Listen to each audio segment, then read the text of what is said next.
Welcome to Small Town Big Business, a podcast about doing big business in small towns in the Midwest. We are in Marion, Illinois, and we're here interviewing successful business owners and founders to find out the why and the how of their business and what makes them thrive in a small town like Marion, Illinois. I'm your host, Allison Hassler. And I'm Russell Williams, and we're coming to you from the Citadel Building, historic building in downtown Marion, Illinois on Town Square Plaza. And we're the home of Ethos, which is an emerging small business incubator and co-sharing workspaces. So welcome, and we want to welcome our guests here today too. We have Troy Ray and Katie Karcher from Seasoning Bistro. We're so happy that you guys are joining us. Welcome. Yeah, thank you. We're really excited to be here today. We're excited to be in this building. We haven't been here before. It's so nice, and it's very unexpected to find, here in Marion. Yeah, 1914 building. In fact, Troy tried to go to the 1914 bathrooms, which is now furnace rooms on this floor, and so you figured it out. I figured it out, yeah. I was like, I don't think this is right. So I just went back, closed the door, acted like I knew what I was doing. So if you're not familiar with Seasoning Bistro, Seasonings is a very nice restaurant, and right now it's not located in Marion, but you will be moving into Marion, which we are welcoming you with open arms. I'm very excited personally about that because I've been to your restaurant, and your meals are 7 to 10 stars out of 5. Like they are exquisite. But before we jump into that, I would love to know your origin story and how you got started in the restaurant business, and how you went from basically 0 to 1, where you started and where you are at now. Well, it was 2011, so this will be our 10th anniversary at the Bistro in Benton. Congratulations. So in August. Congratulations. Thank you. And we were coming out of the 2008 recession. Everybody was still kind of dollar menu and all that stuff, and we just wanted to change pace. We were at Walker's Bluff, and really it was okay. We just kind of wanted to do something for ourselves. We just bought a home and got the Obama tax credit. So we had that little bit of money in our savings account, and I was trying to convince her that I needed rims for my truck, and she's like, no, maybe we should invest it somehow. So we saw this building in the Benton Square as we were going to her mom's house. They're from Dahlgren, and her sister does hair in McLeansboro, so we would go by there constantly. We saw it for rent or for sale, and she's like, let's call. All right, let's call. Wow. We'll rewind, I guess, to a little bit before that. Troy grew up in the restaurant industry. His mom... Marion Hotel and Company. Well, Marion Holiday Inn. Okay. Like when it was the Holodome. The Holodome. Yeah, it was jumping back. So, back in the day. she took him to work. Him and his friends, kind of went there and played and hung out. And swam. He eventually kind of got his foot in the door in the kitchen and, started there. He worked at... what was the one in Heron that you worked at? The Lombard Cafe. Oh, yeah, sure. Okay. Yeah, I've worked everywhere. Mary's, Fratelli's. I mean, I've delivered pizza Mike's. I've pretty much done it all over the 36 years of my life. Yeah, there's a story that they say he learned how to walk in a kitchen. So, this is kind of in his blood. It's folklore. Yeah. And it sounds like, based on, if you're not familiar with some of those names that you rattled off, most of those are really nice restaurants. They're steakhouses and, more of the fine dining and your date night type of restaurants. So it sounds like you were already kind of positioned in that way to go in that route versus maybe a short order type of place. Yeah, absolutely. We actually met in culinary school at Rend Lake College. Oh, wow. I attended college straight out of high school. I kind of just decided that that's what I wanted to do my senior year. I gave up the calculus classes and the really, hard classes to take a foods class because they're like, well, if you're going to go into cooking, you need to take a foods class. So I was like, all right. Sounds like senior year is going to be fun. Yeah. And giving up calculus is not that hard. Yeah, no, it really wasn't that much of a sacrifice. I don't think that I'm missing it in my life at this point, but you never know. So I went into culinary school. I just worked my butt off. I got college scholarships. I got a tuition waiver. So I, unlike many young people, started out on a really good foot that I had no student debt. Excellent. So that is really, I think, something that helped us, get a little bit further quicker because we didn't have that debt hanging over our head. I have to pay it. I'm in, just running myself in the ground. So we met in culinary school. We actually didn't get together until after we graduated, which was in 2010, I think. 2009, 2010, somewhere. We were still taking classes around in there. 2010, yes. Okay. Yeah. So that's when we decided to buy a home together in 2010. That was when they did the Obama tax credit. So that's how we got a little bit of money to start funding. And like you said, we had a dream. We knew that we wanted to do this for ourselves. We kind of had some bad experiences with management. We had ideas and, visions, and we didn't really feel like we had the opportunity to kind of let that grow. So we said, we're doing it. Yep. I said, we're doing it. Yeah. Yep. And so that's where we started. We found a location on the Benton Square. People said, why are you going to Benton? Why are you here in Benton? We In said, a recession. It's cheap real estate. We found a place that was actually a restaurant before, and they were really, really great, down to earth people. Very accommodating. That Just use said, everything's there. Just go in. You can use all the equipment. Here's all the dinnerware. Here's plates. Here's Wow. forks. Here's You don't get that cups. everywhere. Here's tables and chairs. Here's the equipment. It may not work, but you can fix it and you can replace it as you need it. And there That's are what we not did. opportunities for people like that just anywhere at any time. So we had a lot of help getting We had a lot of started. help. Yep. My aunt's boyfriend helped us redo the whole dining room with drywall. He was a drywaller. I mean, my aunt, my mom, her family, my best friend, Chad, still going with us. I mean, we had a lot of help. And were you both at Walker's Bluff at the time? We Yep. were, yeah. I was the executive sous chef. She was the executive pastry chef. Okay, Wow. excellent. Okay. Yeah. And then a few of my buddies worked there too. So Right. Well, we should mention Walker's Bluff is one of our kind of destination locations Yep. here in Yeah. Central It is Illinois Resort. beautiful. Oh, yeah. Yes. It's beautiful. And so, they've done great work out there. It's gorgeous. Yeah. but going on the food service industry on your own is not, it's hard. Very scary. Yeah. Tell us a lot about how hard it is and what challenges did you? Well, I mean, and back in 2010, there was no ethos to try and tap into. There was really nobody for advice. You can try and call somebody that you used to work for, but they're going to be like, no, you're my competition now. Like, I'm not going to tell you how to do Right. things. So, I mean, we just kind of rolled with it. And thank goodness we had the experience of, my mom and my aunt and me and, just all of our combined Education. experiences. Yeah. And culinary arts school at Wren Lake. Just all that together really, it got us through. I'm not going to say it made us excel, but just the experiences of going in there every day and grinding. I mean, the first couple of weeks I was down at Sam's getting just everything every day because we didn't know, and people came. And then as soon as it kind of died down, it got a little slower because obviously you got to build clientele. We just kind of took a breath and started chugging. So, Yeah. Very good. show up every day and keep flipping burgers. Yeah. You'll do something. So I know that there is a statistic out there, and forgive me if I'm wrong, but I believe restaurants have like the average, or most restaurants fail within the first 2 years. Is that right? I think it's like 66%, like 2/3. Yeah, that there's a significant amount. Yeah. So did you ever reach that point where it's like, gosh, it may be easier to just kind of throw in the towel at this point and Hundreds of just times. go We back to being an contemplate that. executive chef somewhere and just all the rake in time. a Hundreds of salary. times. And moving to a big city, I Yeah, mean, how easy sure. is that? Just go to a big city, and you always see it in movies too, like that looks fun. But Yeah, let's talk about that, because being in your restaurant, even being in our neighboring town to the north, that is, it's a small, quaint town.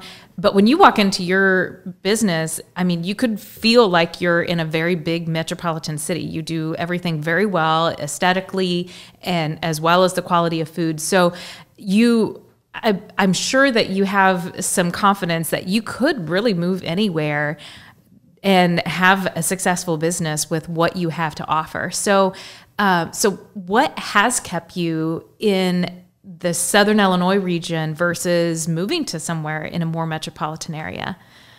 Well, the biggest thing is our family. Yeah. You know, we started our restaurant in July of 2011, and in November, we found out that we were pregnant with our first child. Wow. So within that first year, we were opening a restaurant. We were learning how to become family. We were, you know, taking our infant child to work with us every day. Yeah. Pumpkin seed was in the kitchen. Yeah. Probably not legal, but they can't get us now. So. But yeah, we had 2 ovens, and the bottom one didn't work, so it had like a little. You didn't put your baby in the oven. Not in the oven, beside the broken oven. And we had like a little cooler that we kept beer in, and because we didn't have like an actual cooler, it was like an igloo cooler. And the servers would come back and grab it out of the ice and wipe it off. And so they would actually have to move Stella off the igloo cooler, grab the beer, wipe it off, put the lid back down, put Stella back on, and she would just sit there and watch us cook. You know, but. That's why she likes to be warm now, I think. She was near an oven. Yeah. And so, you know, again, we had a lot of help. You know, his mom, his grandparents, my mom, my sisters. Yeah. And we'll never forget that. We'll never be able to, you know, repay them for their kindness and their support and their help, you know, throughout all of that. And the familiarity, is that correct? Sounds right. You know, just waking up every day and knowing where you are and knowing the people around you, it's comfort, you know? Yeah. They really root for you. You know, you get to know people's names, you get to know what they like. And I mean, I'm sure you do that in a big city, but in the big city, you're a dime a dozen. I mean, here, you know, like people really do appreciate that we have stayed, and, you know, we like that. I mean, I like that. It just kind of makes you feel special, you know, like they really want to see you succeed. And then whenever you do, you can feel that they're in it with you too, you know? So I think that's a little different. Yeah. When you look down the hallway on the coat rack and you see your neighbor's hat hanging on the hook, you know, like that's part of your family. And that would be something that would be very hard for us to give up and to walk away from. Yeah. Yeah. Also share how COVID has impacted your restaurant in particular. That last year was really rough. It was just a roller coaster of emotions, of, you know, fear, of the unknown. Because I mean, when they first told us, it was like, okay, 2 weeks, we're just going to buckle down and we'll be done. Okay, now we're here on, you know, rolling on 2 years. It's it was rough, and just knowing how much food to order, and then to-go boxes. I never thought I'd have to order that. I mean, we were ordering so many to-go boxes, you know, and we use compostable to-go boxes, so they're even more expensive. And it's like, well, do we have to charge for to-go? I mean, like, it's just been challenge after challenge after challenge. But it's honestly just been good that we see a problem, then we all talk about it, and then we stick to our guns and we do it. And that's a big part of COVID, is just sticking with your team and just coming together, talking. So that's really how we got through it, I think, is our team. The open, the close, the limited capacity. You know, it was just like every month there's some other kind of guideline you got to try to follow, and then there's people that want to abide by it and people that don't want to abide by it, and trying to, you know, walk that middle ground to just make everybody happy. And you're never going to make everybody happy. It's just not going to happen. So we just try to keep everybody safe and everything clean, and do our best with also being able to, you know, steadily bring people back to work and, you know, pay people. And, you know, I mean, we were fortunate enough to get the PPP, and I mean, we paid our people. We spent all that money on our employees. I want to say that we're fortunate in that, you know, we got that PPP, we paid our people, we kept all of our main people on staff, and that is really what kept us going. You know, if we had lost those key people, to try to get them back with all the incentives of not working, you know, now, like, that would have been a huge challenge. And I mean, those people are still with us today, and they're still chugging along, and that's the team that kept us going. Yeah. You know? I mean, they also helped us through, you know, the pandemic. Yeah. Just, you know, their knowledge and just all of our heads together is always better than one. So, on a brighter subject. Thank you. Since Sorry to bring everybody, you down. Allison's going to bring you back up. There we go. That's the way we work. I like it. Good dynamic. So what is it that just, when you get up in the morning, you are excited because it just brings you joy? What is your favorite part about being a business owner? I don't know if it's necessarily about being a business owner, but just being in the business that I'm in with the passion that I have. It's just working with like the local produce and, you know, being creative. Troy and I are creatives. We're visionaries. You know, this last month is strawberry season, and I have just been in heaven. Like, what can you not do with strawberries? I've made sorbets and cakes and sauces and mousses, and you know, I've just been able to be creative and to put out some really good, fresh, quality product, and that is exciting to me. You know, growing up, I grew up on a farm, and we would go pick the strawberries. We would sit down with my grandma, and we would hull them all, and we would freeze them, and you know, it was just a part of our lifestyle. And so to be able to continue with that in my adulthood is just so exciting for me. Wow, yeah. So you guys are able to support the local orchards. We have a ton of orchards in this area, which is exciting. And what are we moving into blueberry season and then peach blueberries season? And blackberries and then peaches and Oh, I'm so excited. I just saw a picture of the blueberries. They're almost there. Oh, that's great. Yeah, peaches. There is nothing like taking a peach off of a tree and biting into it. Just the sweet and the sour. Just making me hungry now. I know. We have And an it knack for is. that.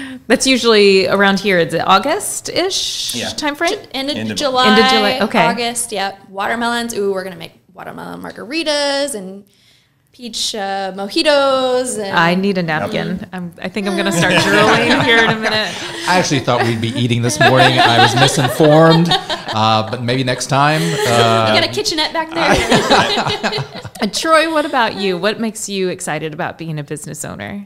Honestly, just my team and just interacting with them and I'm still a kitchen dog, you know, at heart. So, you know, being able to go down there and just cut up with the boys and get burned and flip burgers and, you know, just that kind of stuff. And also the community. I do like interacting with produce purveyors and like going out to the farmer's market. Oh, it's Troy, you know, like, I mean, just that, not for lack of a better word, just like that fame, that fortune of just being somebody that people know and you get to talk. I love talking. So anytime I get to take a break and like talk to a customer or something like that and shoot some guns, like I love it. We'd like to take a break to thank our sponsors of Small Town Big Business.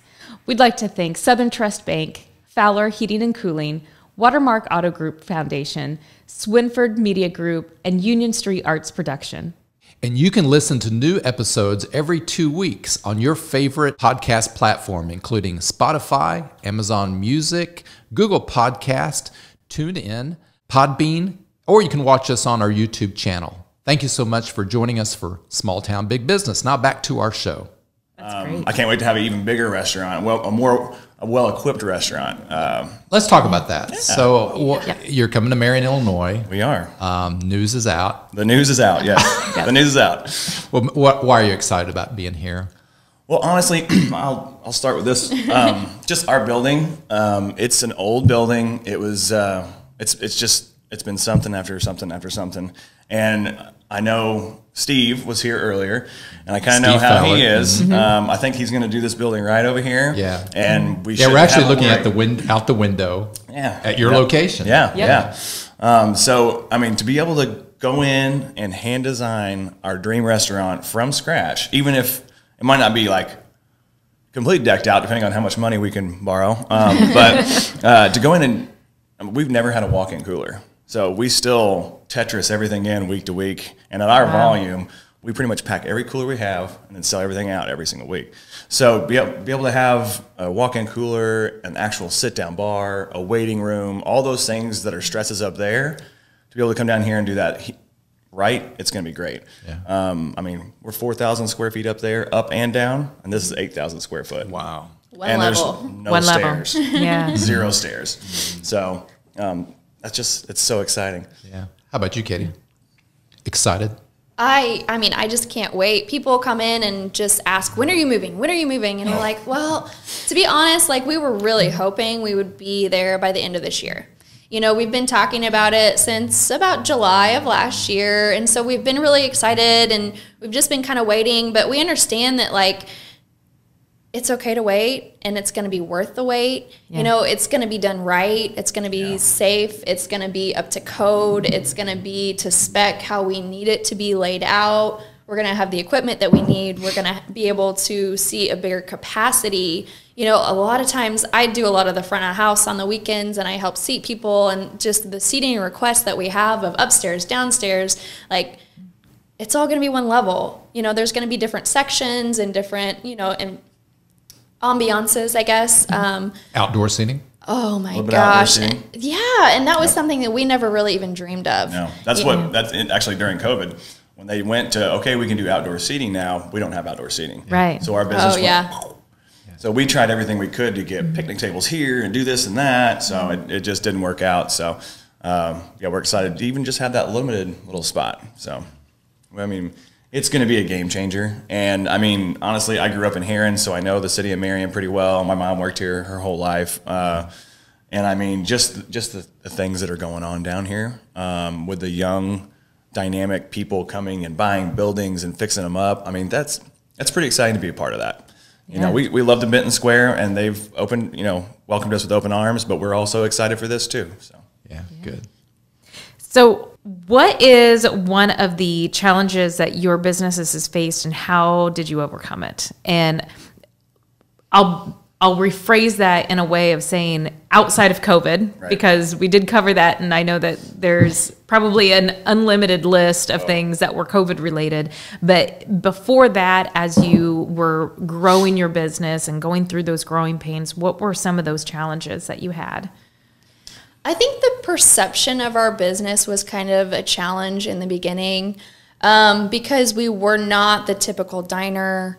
We weren't selling fried chicken on Sundays, and we didn't, you know, our menu on Sunday wasn't necessarily what people expected out of restaurants in this area. Especially 10 years ago. 10 years ago, I mean, just the influence was not there. Social media was not as relevant. And so, you know, people came in with an open mind, but some people didn't like it, and that was okay. You know, it's just...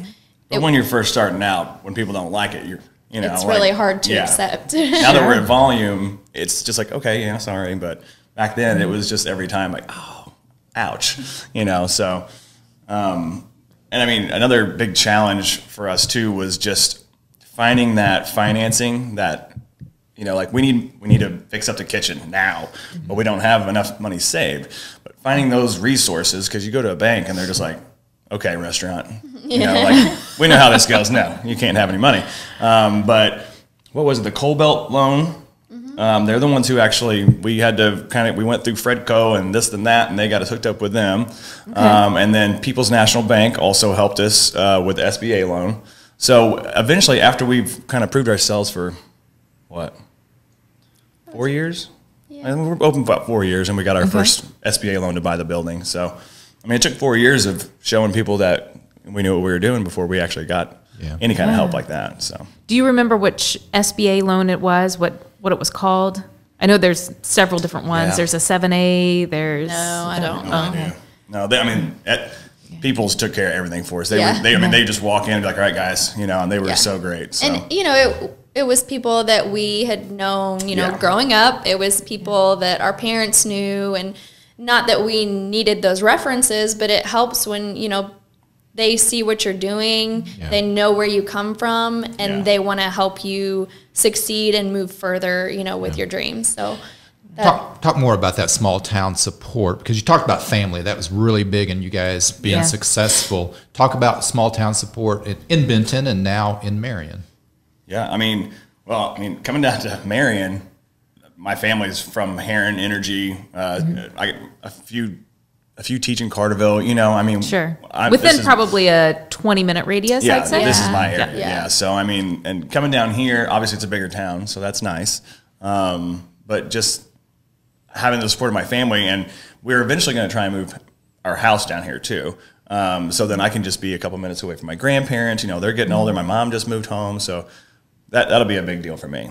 Yeah. But I mean, just getting the word out from the beginning. I'm from McLeansboro, he's from Heron, and we really just drew from all the small towns, you know, around. We got people from Mount Vernon, from McLeansboro, from Cesar, from Heron, and it just kind of spiderwebbed out. You know, people, in the beginning, we did absolutely no advertising at all, just none. I don't think we even had a Facebook page until 1 or 2 years into at least one. The business. Instagram, but we didn't have 3. the time to even mess with it because we were going to Sam's every day and we were working 14 hours a day and we had a newborn baby, you know. That just wasn't really on our radar. Our radar was get to work, feed the customers, get a little bit of sleep, and then do it again. Try and eat somewhere in there. So it was really all just word of mouth. In the beginning, and I guess we made a good enough impression that people kind of talked about it and, you know, wanted to come check it out and wanted to support it. Yeah. And was it one person or a group of people that kind of invited you or introduced the idea of coming to Marion? Well, that's a funny story, too.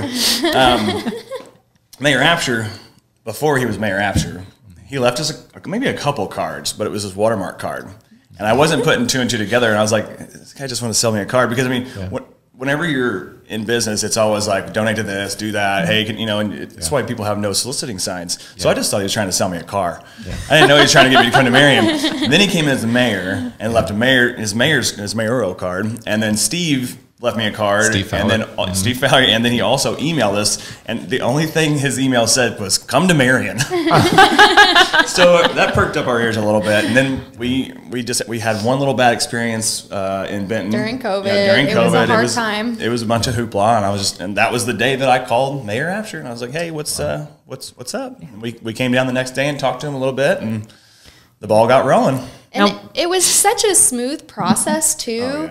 You know, we came up and we talked, and then we kind of met with Steve, and then we talked to the mayor a little bit more, and we kind of told him, you know, our concerns and, you know, our outlook and our, you know, what our future goals would be, and he just kind of, you know, slid that under the table to Steve, and he's like, yeah, let's do it. You know, so the people that we've been working with here in Marion have just been so receptive, and, you know, they seem like they're just genuine, you know, like, I mean, when we came down to the, hold on, what was it? The city hall meeting. Okay. Oh yeah. When we came down to the city hall meeting, they had to vote on some things for us and that kind of stuff. And every single person almost that was at it, that was from Marion, just came over and shook our hands. We're so excited. This is going to be great. We can't wait. If you need anything, give us a call. So that means a lot. You know, it really does. I like that kind of stuff, you know, because then that's how we are with our employees and our people that we try and, you know, deal with. It's just like, we're all in it together, you know, why be mean? Yeah, we're very into a community type atmosphere. You know, I heard this a couple years ago, maybe a year ago or so, and it was community over competition.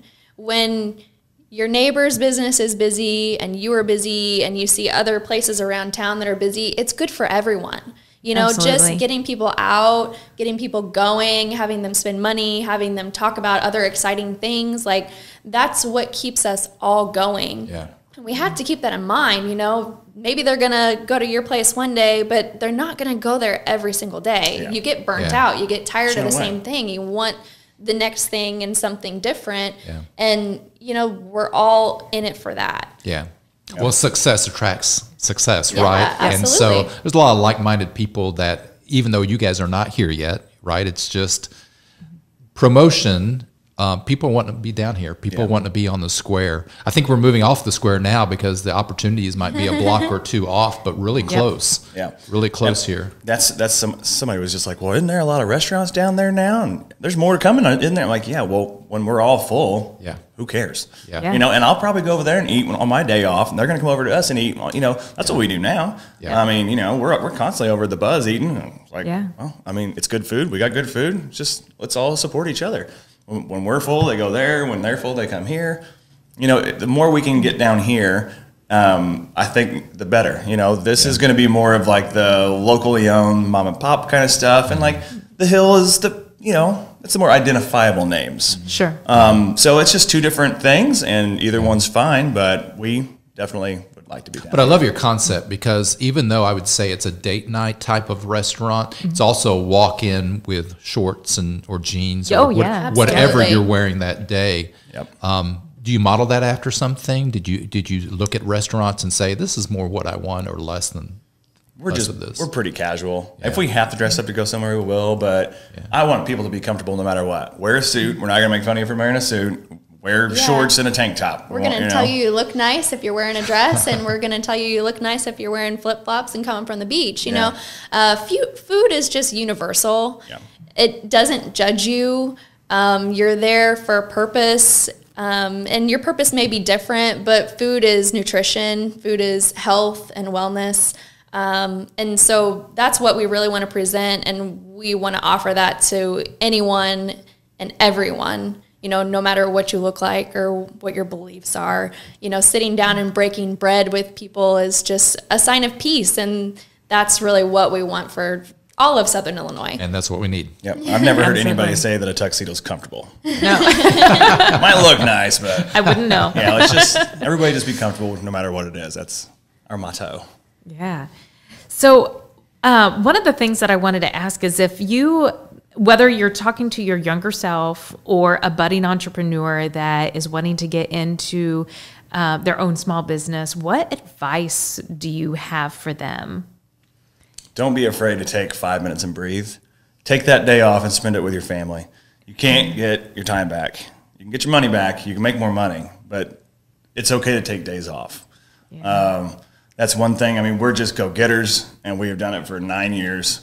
COVID hit, and we finally got a little bit of time off. We're still closed on Tuesday now, and having those 3 days off is just, it's great. You're going to make money, and you're going to be fine. Breathe. Yeah. That's number one. And then obviously work really hard. You know, like you still have to work hard. Just take your day off. Yeah, you know, keep your vision. Don't stray from what is true to you and, you know, what you think is right. Because people are going to come in and try to tell you what they think and how it should be, but it's your business ultimately, and you are the one who will make it fail or make it succeed. So just keep doing what you think is right. That's what we did the whole time. You know, people would come in and say, oh, your prices are too high, or that your food's too salty, and, you know, maybe sometimes it is. Sometimes. But we're still doing it, you know, because that's our truth. That's what we think is right. And, you know, we're not trying to hurt anybody or make anybody mad or, you know, rip anybody off. But, you know, sometimes that's just how it is, and people can take it or leave it. Yeah, that's great advice. I love that, because you are a unique restaurant that is, and you can tell that you stay true to your own vision. And that's really excellent. And I think that's words of wisdom, is to stay true to your own vision and what that looks like for you, and not try to replicate what somebody else thinks is a good idea. So on the flip side of that, what, in hindsight, when you were in that time frame, are there any tactical things that would have helped you along the way, or one of those things where it's like, man, I really wish I could have had this advice on hand, or could have tapped into this resource as you were growing, and what I call it, going through those growing pains? You know, Ethos is here, this is what Russ is developing here, is to provide those resources. And I would love to get an idea of what that would be for you guys, if, you know, looking back 5 years ago. You know, looking back 5 years ago, we were really in need of cash, you know, just like someone to just kind of help us get started. We started with $5,000. Our joke is $5,000 in a dream. You know, to open a restaurant is really nothing. And when you're having to replace equipment, and you're trying to start an LLC, and you're trying to buy food, you know, it really does not go very far. And it was really quick. Yeah, it was really stressful. But we learned to manage money. You know, we learned to not just be frivolous with our spending. And I'll tell you what, another thing that I really enjoy right now is the Southern Illinois Eats Facebook page. Shout out to William, for sure. It is game-changing. It really is. For the restaurant industry in our area. You know, the advertising and just the promotions that he does, and for people to be able to provide feedback, whether it be, you know, maybe not as good or really good. Just to have that community of people that are looking for, what we do, to bring them all together is just totally different than what we had to begin with. And he also has, restaurant pages and a full-time job. Yeah. Restaurant owner. Yeah. Employment page. So, if we have issues with equipment or need something, you go on the restaurant's page or the owner's page and you say, hey, I'm looking for this. Do you have any suggestions? Or, hey, my equipment broke down. Who do I call to get it fixed? And he's creating, the community for people to be able to reach out and befriend each other from town to town. It is just invaluable. I'm just so excited that it's here and that it's available to us now. Yeah, it's really great. I love having it there. Yeah. Well, Troy Ray and Katie Karcher, Seasoning Bistro, thank you. Thank you so much for being part of our podcast, and welcome to Marion. Hey, Thank you so much for Can't being wait. here. I can't wait either. So if our watchers, listeners have not been to Seasoning Bistro in Benton, Illinois, please get there. It is awesome place, community and atmosphere and restaurant and great food. So we thank you for tuning in and joining us today. We also want to thank our sponsors for making this possible, which include Southern Trust Bank, Fowler Heating and Cooling, the Watermark Auto Group Foundation, and also Swinford Publications. And of course, our production is by Union Street Arts, Luke O'Neill and his staff, and my son David Williams is joining us today too. We thank them for supporting us and producing this podcast. If you'd like to subscribe to this podcast, you can catch us on your favorite podcast platform, and then also segments of our interviews with small business owners throughout Southern Illinois and in small towns throughout the Midwest. You can catch us on Facebook. And so if you want to know more information about our podcast, Small Town Big Business, or about Ethos, up-and-coming incubator and co-sharing workspaces, you can contact me, Russell Williams, and that email is russell@watermarkethos.org.